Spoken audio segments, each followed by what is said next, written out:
Welcome to my channel. ഞാനിവിടെ ഉണ്ടാക്കാൻ പോകുന്നത് 2 കിലോയുടെ സ്ട്രോബെറി കേക്കാണ്. അത് ഐസിങ് എങ്ങനെയാണ് ചെയ്യുന്നതെന്ന് നോക്കാം.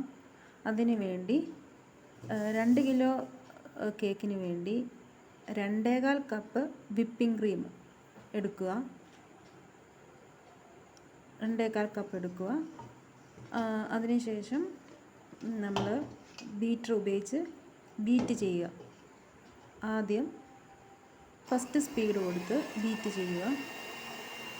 അത് ബീറ്റ് ആകുന്നതിനനുസരിച്ച് നമുക്ക് സ്പീഡ് കൂട്ടി കൊടുക്കാം.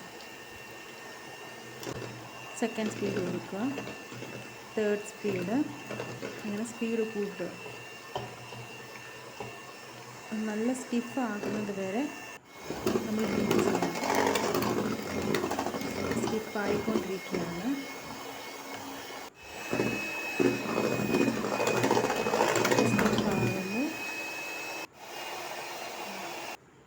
ലാസ്റ്റ് സ്പീഡാകുമ്പം കണ്ടോ നല്ലപോലെ സ്റ്റിഫായിട്ടുണ്ട്. ആ ബീറ്ററിൽ പറ്റി പിടിച്ചിരിക്കും ക്രീം. അതാണ് അതിൻ്റെ ഒരു കൺസിസ്റ്റൻസി എന്ന് പറയുന്നത്.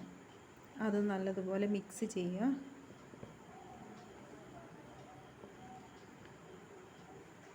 നല്ലതുപോലെ മിക്സ് ചെയ്തതിന് ശേഷം ഒരു പൈപ്പിംഗ് ബാഗ് എടുത്ത് അതിലേക്ക് കുറച്ച് ക്രീം എടുക്കുക. ഐസിങ് ചെയ്യാൻ വേണ്ടിയാണ്.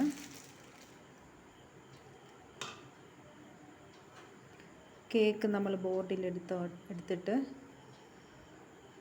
3 ലെയറായിട്ട് കട്ട് ചെയ്യുക.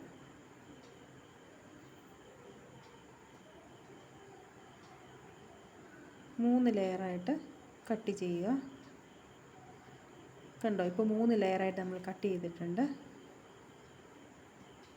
അത് ഒരു ആ ബോർഡിൽ തന്നെ കേക്ക് മാറ്റിയതിന് ശേഷം കുറച്ച് ക്രീം എടുത്ത് സ്പ്രെഡ് ചെയ്ത് അതിൻ്റെ പുറത്തേക്ക് കേക്ക് വെക്കുക. ആ കേക്ക് അങ്ങോട്ടും ഇങ്ങോട്ടും മൂവ് ചെയ്യാതിരിക്കാൻ വേണ്ടിയാണ് നമ്മളത് ചെയ്യുന്നത്. ആ കേക്കിൻ്റെ പുറത്ത് കുറച്ച് സ്ട്രോബെറി സിറപ്പ് ഒഴിക്കുക. ആ സ്ട്രോബെറി സിറപ്പ് ഉണ്ടാക്കുന്നത് ഒരു ഷുഗർ സിറപ്പിനകത്ത് സ്ട്രോബെറി ക്രഷ് ഉപയോഗിച്ച് സിറപ്പ് ഉണ്ടാക്കും. അത് ഒഴിച്ചതിന് ശേഷം അത് നല്ലപോലെ വെറ്റ് ചെയ്യണം നമ്മുടെ കേക്ക്. അതിനുശേഷം നമ്മൾ ക്രീം അപ്ലൈ ചെയ്യുക. ക്രീം നല്ലപോലെ സ്മൂത്തനായിട്ട് നല്ല രീതിയിൽ സ്പാച്ചില ഉപയോഗിച്ച് നമ്മൾ ചെയ്യുക.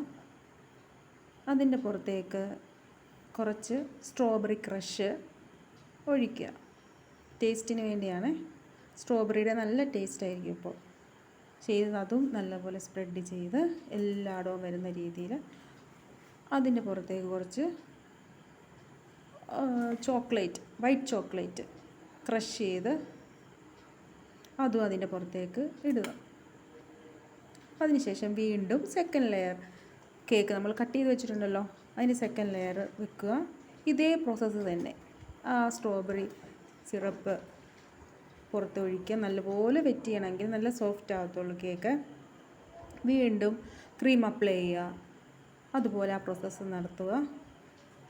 ലാസ്റ്റ് കുറച്ച് ക്രീം പുറത്ത് വെച്ച് ഒന്ന് സ്പ്രെഡ് ചെയ്ത് ഫ്രിഡ്ജിലൊരു 10 മിനിറ്റ് അല്ലെങ്കിൽ 15 മിനിറ്റ് വെച്ചതിന് ശേഷം വീണ്ടും എടുത്ത് മൊത്തം കവർ ചെയ്യുക.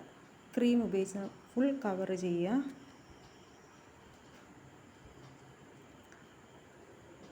നല്ലതുപോലെ കവർ ചെയ്യുക.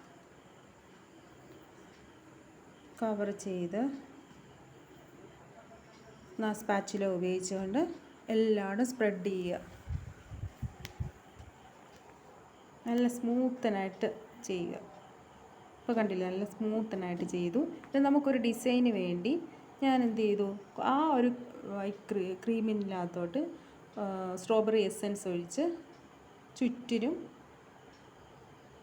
തേച്ച് അതൊന്ന് ലെവൽ ചെയ്തു ഒരു ഡിസൈൻ. മുകളിലും ടോപ്പിലും അതുപോലെ ഒരു സ്പാച്ചില ഉപയോഗിച്ചുകൊണ്ട് ഇങ്ങനെ ലൈൻ പോലെ ഇങ്ങനെ വരയ്ക്കുമ്പോൾ അതും ഒരു ഡിസൈനായി മാറും. കാണാൻ ഒരു ഷോയാണ്. കണ്ടോ, ഇങ്ങനെ പതുക്കെ ചെയ്യണം. ക്രീമാണ്, ഒത്തിരി കുത്തി ഇങ്ങനെ ചെയ്യരുത്. ക്രീം നമ്മുടെ സ്പാച്ചിലയിലിട്ടിരിക്കും. പിന്നെ നമ്മളിപ്പം പേസ്ട്രി അല്ലേ നമ്മൾ ഉണ്ടാക്കുന്നത്, അങ്ങനെ കട്ട് ചെയ്ത് ഓരോ കട്ട്. Thank you.